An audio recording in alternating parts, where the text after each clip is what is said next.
Some guys just have it, that raw, crackling energy that turns a stadium into a powder keg the second their cleats hit the chalk. We aren't just talking about talent here. It is pure, unadulterated danger, because the minute the ball lands at their feet, the entire building holds its breath. But here is the kicker. It is not the home crowd sweating bullets. It is the opposition. You can actually see the panic in the defenders' eyes. They start backpedaling, shooting desperate looks at each other, trying to solve a puzzle that flat out does not have an answer. On the sideline, the opposing head coach is already up, waving his arms like a madman because he knows a wrecking ball is coming. Even the goalie, stranded on an island in the box, is quietly saying his prayers. You cannot buy that kind of nightmare fuel, not for all the money on earth. There is not a single youth academy in Europe, the Americas, or anywhere else on the map that can manufacture that kind of lightning in a bottle. You are born with it. It is a street ball dana, forged on dusty sandlots, permanently wired into your veins, and this week, stepping into one of the most brutal, hostile cauldrons in all of Europe. One kid from Colombia proved he owns the X Factor, more than any other superstar lacing them up in the Champions League today. But before the blinding lights and the world-class pitches, his story kicked off in the middle of nowhere, a tiny speck on the globe that 99% of soccer pundits could never point out on a map if their lives depended on it. Let us set the stage. The 11th of March, 2026, Bergamo, Italy, Bayern Munich. The absolute juggernauts of Bavaria touched down on Italian soil. It is the first leg of the Champions League round of 16. And Atalanta is waiting, but right before kickoff, disaster strikes the German camp. The news drops like an anvil, setting the internet on fire in flat seconds. Harry Kane, the leading man, the ultimate goal machine, the guy who shatters records for breakfast, is a scratch. A sudden muscle tweak means the English icon is sidelined, forced to watch the bloodbath from the bench. The most lethal striker on the planet is missing the biggest showdown of the year so far. Meanwhile, the noise inside the New Balance Arena is absolutely deafening. Palladino's Atalanta squad, famous for running one of the most suffocating brick wall defenses in all of Europe, smells blood in the water. The stands are practically shaking. The Italian faithful are dead certain without Kane, Bayern is bleeding. Right at that boiling point, with the pressure cranking up and everyone begging for a hero to step up, a kid forged in the blistering heat of Barranca's, Lagajira, takes over. He decides this is not Italy's night, it is his stage now. The final scoreboard, 6-1, Bayern. An absolute clinic that will be carved into the history books as one of the most savage road beatdowns the tournament has ever witnessed. But the crazy part, it was not the blow at scoreline that made the soccer world stop dead in its tracks. The real nuke dropped exactly 10 minutes after the final whistle, when the analytics wizards over at Squawka tweeted out a stat that instantly broke the internet. 8 successful take-ons in a single Champions League knockout game. 8. Let that sink in for a second. This is the most ruthless tournament on earth. Every single inch of grass is a war zone. And the elite defenders out there spend weeks breaking down your film. Nobody else in this entire year's tournament had even come close to pulling that off. The stat sheet that night looked like a joke. Sitting pretty at number 1 with 8 was the Colombian Luis Díaz. Trailing behind in second was Manchester City, Jeremy Doku with 7. Liverpool's Hugo Ekitike grabbed third with 6. Meanwhile, the usual poster boys, Mbappé, Lamine Yamal,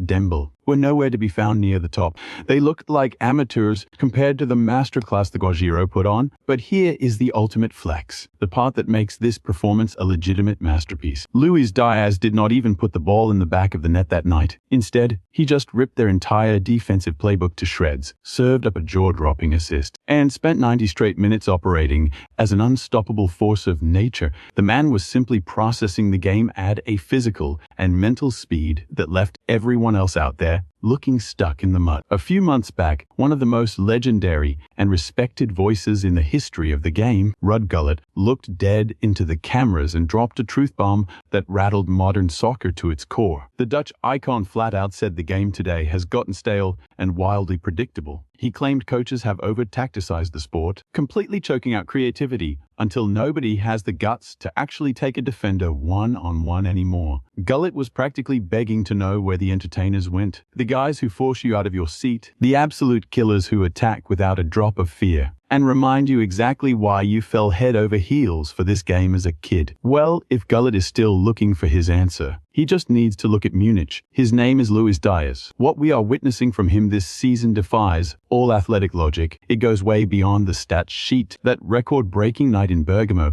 was not a fluke or a lucky bounce. It is just the byproduct of a campaign that, hands down, is officially the most lethal version of Lucho we have ever seen in his entire professional career. His production for Bayern is straight out of a video game: 36 games played, 20 goals buried, and 14 assists handed out. Looking strictly at the Bundesliga, he has laced up 25 times, found the back of the net 15 times, and served up 11 times. And under the bright lights of the Champions League, 7 matchups, 3 goals, and 2 assists. Bayern shelled out €70 million to bring him to town in the summer of 2025. People argued over that price tag back then. Today, it looks like the absolute greatest deal the front office has pulled off in recent history. Right this very second, heavyweight franchises across England and Spain would happily double the price tag without blinking an eye. Why? Because Luis Díaz has morphed into the ultimate Iron Man of this roster, and his head coach knows it. Anytime the Colombian sensation steps onto the turf, this game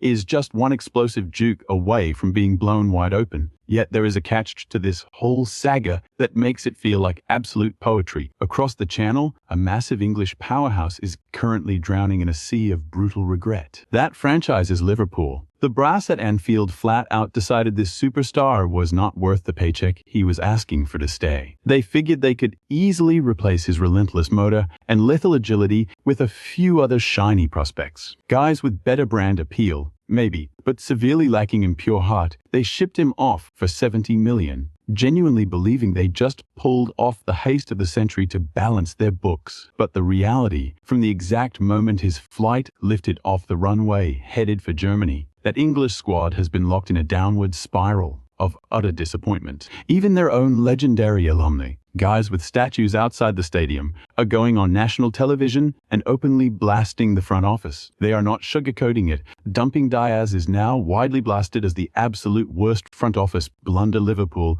has made in 10 years. Some insiders take it a step further, calling it the most devastating mistake in their modern history. They literally traded away the only guy who could ignite a spark when the playbook completely fell apart. When a baller reaches this insane level of gravity, the titans of the game simply cannot stay quiet. Take Vincent Kompany, easily one of the most brilliant and ruthless centre-backs the Premier League has seen in 20 years. This is a man who spent his entire career trying to lock down the deadliest strikers on the planet, and he just slapped a label on Díaz that's echoing through locker rooms all over Europe. He called it chaotic creativity. Kompany broke it down, explaining that this kid is absolutely not some robot built in a soccer laboratory. You cannot feed his tape into an algorithm to figure him out, because the guy does not even follow a script. He plays entirely on raw instinct and gut reaction. Plain and simple. You think you have the absolute perfect angle to strip the rock. You think you clocked his top speed. Out of nowhere, he hits a totally different gear and contorts his body in a way that literally defies gravity. That wild unpredictability is exactly what makes him a deadly weapon. He is a walking blur of organized chaos that shreds defensive schemes to pieces. Right when you think you have him boxed in, he is already 3 meters down the field, pulling off a magic trick he did not even plan a split second ago. And Kompany is far from the only one talking. Alessandro Del Piero, the iconic Juventus captain and Italian World Cup champion, just dropped a massive comparison